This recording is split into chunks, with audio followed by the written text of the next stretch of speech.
Príjemný dobrý deň, vážení občania, vypočujte si oznamy Mestského rozhlasu. Mestský úrad, referát životného prostredia oznamuje občanom, že najbližší zber elektroodpadu ako chladničky, televízory, pračky, drobné spotrebiče, zber batérií a motorových olejov v uzavretých nádobách bude realizovaný v pondelok 31. októbra 2016. Vojenský útvar Sereď oznamuje občanom, že dňa 31. októbra 2016 sa budú vykonávať streľby ostrou muníciou na pištoľovej strelnici vo Vojenskom útvare v Seredi na Kasárenskej ulici v čase od 6. do 16. hodiny. Kino Nova v Seredi vás, milí spoluobčania, pozýva dnes 27. októbra na sledovanie krimi thrilleru s názvom Účtovník.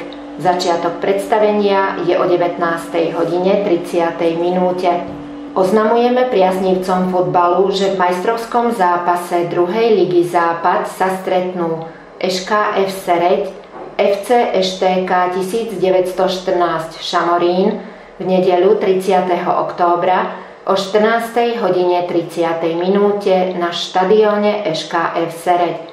Srdečne vás pozývame.